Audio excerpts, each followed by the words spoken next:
عارف صاحب سر آغاز میں آپ سے کرتی ہوں، سب سے پہلے تو یہ بتائیے گا کہ اس فیصلے کے بعد وفاقی حکومت کی قانونی پوزیشن میں، پنجاب کی ہم بعد میں بات کریں گے، لیکن وفاقی حکومت کی قانونی پوزیشن میں کیا کوئی فرق پڑے گا؟ کیونکہ وہاں پر تو منحرف اراکین نے ووٹ نہیں ڈالا تھا۔ بہت شکریہ، آپ نے اپنے انٹرو میں بھی صحیح بات کہہ دی ہے اور وضاحت کر دی۔ اصل میں وفاقی حکومت پر اس کا براہ راست کوئی اثر نہیں پڑے گا، جو بھی اثر ہوگا وہ بالواسطہ ہوگا۔ اس کی وجہ یہ ہے کہ اب جو فیصلہ کیا گیا ہے، یہ رائے، باقی یہ بات درست ہے کہ جب سپریم کورٹ سے رائے لیتی ہے اور وہ بھی پریزیڈنٹ رائے لیتے ہیں، تو وہ رائے کا مطلب کوئی ایسی رائے نہیں ہے کہ جو کسی عام آدمی سے رائے لی جاتی ہے۔ جی آپ بتائیں بھائی صاحب کہ اس میں کیا ہونا چاہیے۔ وہ رائے کا مطلب یہ ہے کہ اس آئین کی انٹرپریٹیشن اور کلاز، چونکہ آرٹیکل 63A جو ہے وہ آئین کے اندر موجود ہے، تو اس کی وضاحت پریزیڈنٹ صاحب نے مانگی تھی کہ جناب ہمیں یہ بتا دیں کہ بھی اس کا اطلاق کیسے ہوگا، کیا ان کے ووٹ کو کنسیڈر کیا جائے گا یا نہیں کیا جائے گا۔ تو اس میں بڑی ایک ڈیفینیٹ رائے آ گئی کہ یہ ووٹ کنسیڈر نہیں ہوگا۔ ایک بات میں آپ کو اس فیصلے کے بارے میں عرض کر دوں، اس لیے بھی اس کی اہمیت بڑی ہے کہ پاکستان کی تاریخ میں پہلی دفعہ ایک ایسا فیصلہ آیا، بلکہ دنیا میں ایسا کبھی ہوا نہیں، کہ یہ جو اختلافی نوٹ ہوتا ہے، وہ اختلافی نوٹ ہر جج جو ہے وہ سیپریٹ نوٹ، یہ ایسی بات میں بتانے لگا ہوں جو شاید اور آپ کو کوئی نہ بتایا، میں نے اس کو اس نقطہ نظر سے بھی دیکھا ہے کہ جو اختلافی نوٹ ہوتا ہے، وہ جج صاحب جو بھی اختلاف کرتے ہیں انہوں نے اس میں بلکہ لکھا بھی کہ جی I will write a separate note, لیکن اس کے بعد دونوں ججز نے ایک ہی فیصلہ لکھا ہے۔ ایسا نہیں ہوتا، کیونکہ اختلافی نوٹ جو ہے وہ ہر ایک کا اپنا اپنا علیحدہ نوٹ ہوتا ہے، انہوں نے اپنا فیصلہ علیحدہ کرنا ہوتا ہے۔ یعنی فیصلہ جو ہے وہ وہی ہے جو اکثریت کا فیصلہ ہے 3 ارکان کا۔ تو اب وہ 3 ارکان نے جو فیصلہ کیا، اس کا امپیکٹ آپ نے پوچھا ہے کہ مرکز پہ کیا ہوگا۔ جی، مرکز پہ براہ راست اس لیے امپیکٹ نہیں ہوگا کہ مرکز میں انہوں نے جو استعمال کیا ہے اس کو 63A والے خوف کو، وہ استعمال کیا ہے، یعنی اگر تو اس وقت فیصلہ آ جاتا نا جس وقت یہ معاملہ چل رہا تھا، تو میں سمجھتا ہوں کہ بہت سارے مسائل جو ہے وہ حل ہو جاتے، ان سے بچا جا سکتا تھا، بچا جا سکتا تھا، لیکن چونکہ وقت پہ فیصلہ نہیں آیا، تو اب اس کا اثر یہ ہے کہ انہوں نے کیا کیا ہے۔ انہوں نے کیا یہ کہ وہ سکیئر کرو کے طور پر استعمال کیا ان جو ٹرن کورٹس تھے، اور دکھایا انہوں نے اتحادی پارٹیوں کو، یہ جناب دیکھیں ہمارے پاس بیٹھے ہیں، اور سیدھا سیدھا بیٹھے ہیں ان کے پاس جا کے اور ڈکلیئر کر رہے ہیں کہ جناب ہم تو ووٹ نہیں دیں گے، ہمیں تو نون نے ٹکٹ بھی دے دیا ہے اور ہمارا تو سارا معاملہ طے ہو گیا۔ اور اس وقت اس وجہ سے جب انہیں پتہ چلا، اور وہ دکھا کس کو رہے تھے، دکھا رہے تھے اتحادی پارٹیوں کو، تو پھر انہوں نے اسٹریٹجی یہ استعمال کی کہ اتحادی پارٹیاں جو ہیں وہ خوفزدہ ہوگی کہ جناب جب ان کے اپنے گھر والے چھوڑ کے جا رہے ہیں تو پھر ہم ان کے ساتھ کیوں کھڑے ہوں۔ تو انہوں نے ساتھ جب چھوڑ دیا تو انہوں نے پوری کیلکولیشن کے ساتھ اتحادیوں کے ووٹ ڈلوا دیے، ان کے ووٹ نہیں آئے۔ تو بالکل صحیح بات ہے، اور یہ آن ریکارڈ ہے کہ اتحادیوں نے یہ بات کہی بھی تھی کہ بھائی جب آپ کے لوگ ہی آپ کے ساتھ نہیں ہیں تو پھر ہمیں بھی تو اپنے فیوچر کا فیصلہ کرنا چاہیے، کیونکہ ہمارے لیے بہتر یہی ہے کہ ہم حکومت میں رہیں۔ ڈیفینیٹلی آگے میں بڑھتی ہوں، امجد نیازی صاحب، میں تھوڑی مکمل کر لوں اسے، میں مکمل کر لیجیے۔ اچھا، دوسری بات یہ ہے کہ اب اس کا امپیکٹ کس پہ ہوگا؟ امپیکٹ ہوگا سیدھا پنجاب کے چیف منسٹر پہ، کیونکہ پنجاب کے چیف منسٹر جو ہیں وہ براہ راست اپنی عددی اکثریت کے اعتبار سے نہیں جیتے، وہ جیتے ہیں ان 26 ارکان کی طاقت سے۔ تو یہ 26 ارکان جو ہیں ان کا ووٹ جب کنسیڈر نہیں ہوگا، منہا ہو جائے گا، تو پھر دیکھا جائے گا کہ ان کی پوزیشن کیا ہے۔ It will revert to the original position۔ Buzdar صاحب بھی بحال نہیں ہوگے، یہ بھی لوگوں کے ذہن میں جو غلط فہمی نکال دی جائے، کیونکہ بزدار صاحب کا اگر استعفیٰ نہ مانا جاتا تو الیکشن نہ ہوتا۔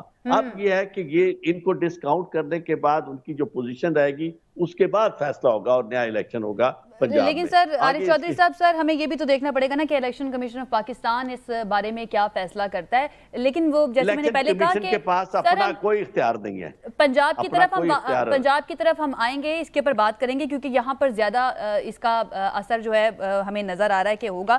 امجد علی خان نیازی صاحب کو بھی میں شامل گفتگو کر لوں، ہمارے ساتھ موجود ہے۔ سر سب سے پہلے تو پاکستان تحریک انصاف اب خوش ہے عدالت کے فیصلے پر؟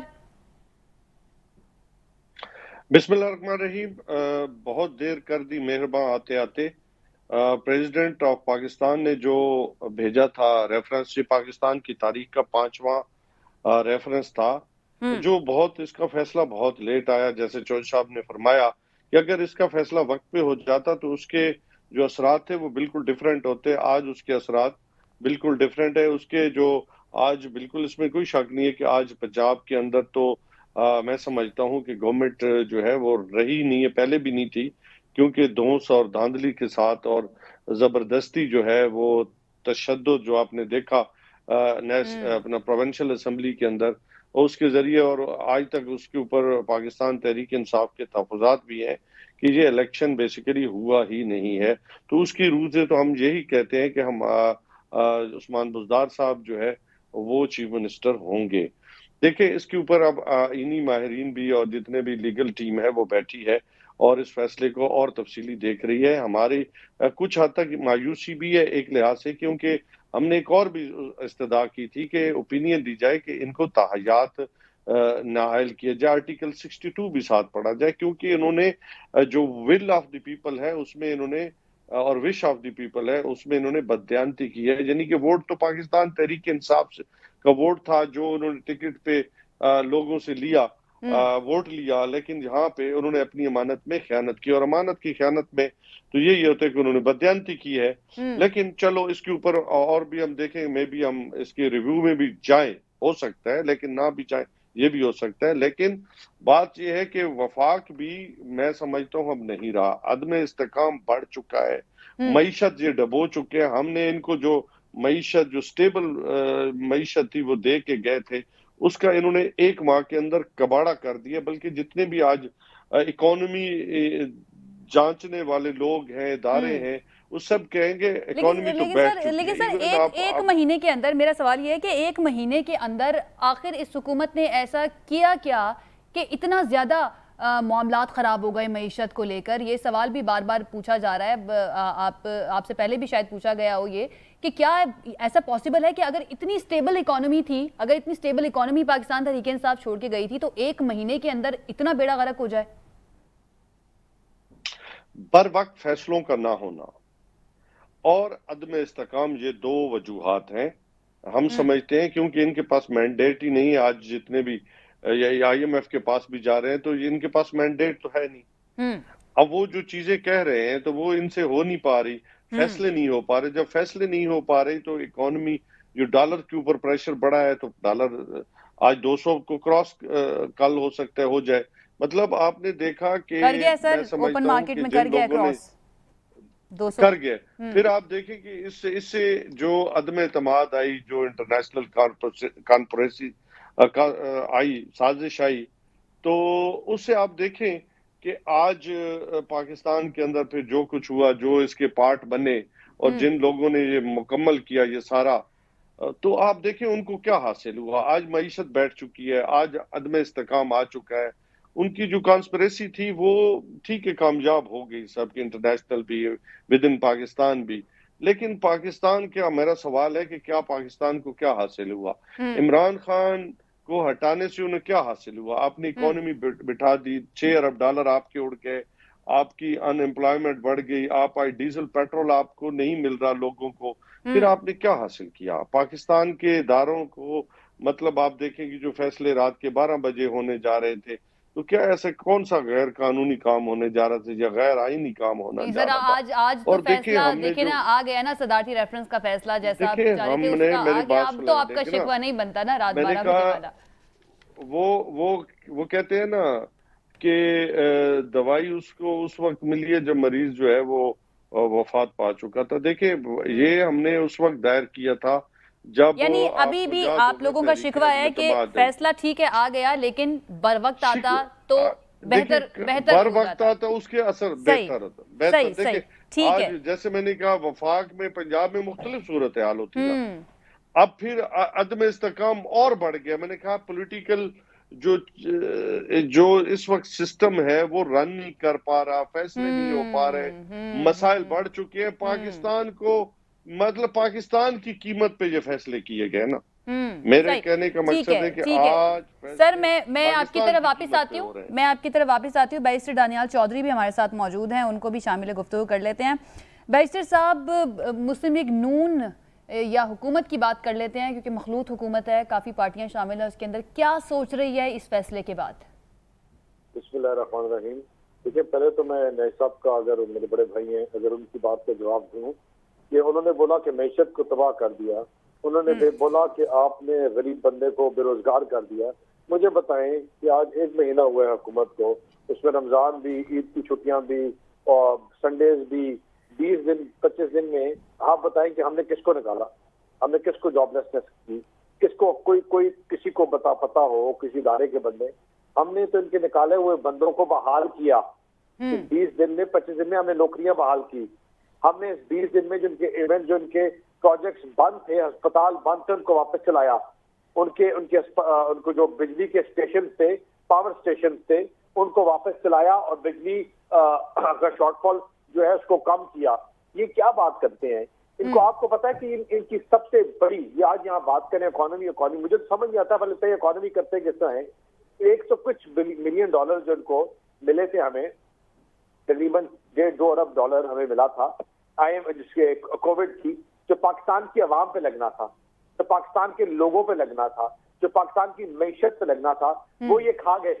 इन्होंने वो पैसे आपके जो क्या नाम है 500 लोगों के बीच में तकसीम करके उनको 50.5 मिलियन दे के उसके ऊपर इन्होंने मैशत को बेहतर और उनकी एलसीज खुलवा दी कि भाई कि हम ट्रेड कर रहे हैं। वो पैसा जो गरीब बंदे पे लगाना था और जो बच के उनको दिखाया कि हमने फॉरेन रिजर्व में रख दिए कि पाकिस्तान के साथ दुश्मनी ये कर रहे हैं। आज फॉरेन रिजर्व देखें, आपका जो फॉरेन रिजर्व की बात उन्होंने की, आपका फॉरेन रिजर्व 12, 13, 14 बिलियन है। 14 बिलियन अगर उसमें से 6 बिलियन आपका चाइना का है, 3 बिलियन सऊदी का पड़ा हुआ है, 3 बिलियन दूसरा और मुल्क है। इन रियल टर्म्स आपका 2-2.5 बिलियन रुपया पड़ा हुआ है, डॉलर्स पड़ा हुआ है। और ये बात करें महंगाई की, आपको खाली एक आम व्यूअर को सुनने के लिए मैं एक बात समझाऊं कि IMF से इन्होंने निगोशिएट की हुई थी।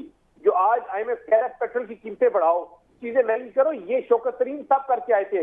इमरान खान साहब ने उनको भेजा था, पंजाब गवर्नमेंट और इनकी फेडरल गवर्नमेंट करके आई थी। 3 बिलियन डॉलर की खातिर ये अपना मुल्क बेच के आ गए। तो आज जब दानियाल चौधरी साहब, आप लोगों को ये सब कुछ पता था, तो फिर आप लोगों को ये मिस एडवेंचर करने की क्या जरूरत थी? ये सारा मलबा अपने ऊपर लेने की क्या जरूरत थी? आदम एतमाद ना लेकर आते, पाकिस्तान तहरीक इंसाफ को ये मुश्किल फैसले करने देते।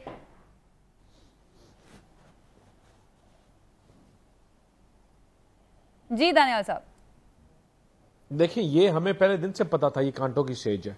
There was no other opinion. हमें पता था कि ये कांटों की सेज है, हमें पता था कि ये बड़ा कठिन रास्ता है, लेकिन पाकिस्तान की खातिर, इस मुल्क की खातिर हमने लिया, क्योंकि हम वो जमात है जिन्होंने पंजाब में डिलीवर किया, जिन्होंने पाकिस्तान में डिलीवर किया, जिसने अंडर डेवलप्ड नेशन को, पाकिस्तान जो सिंस 1947 एक अंडर डेवलप्ड नेशन है, इसको डेवलपिंग नेशन बनाया। हम वो जमात हैं जिन्होंने बार बार आपको रिजल्ट दिया और पाकिस्तान की आवाम, पाकिस्तान के इदारे, उनकी नजर इस जमात में थी। और अगर आज भी इस बहरान से कोई निकाल सकता है तो पाकिस्तान मुस्लिम लीग नून है, और अपने इत्तेहादियों के साथ मिलके इंशाल्लाह आप देखेंगे कि हम जो है इन तमाम चीजों को बेहतर करेंगे।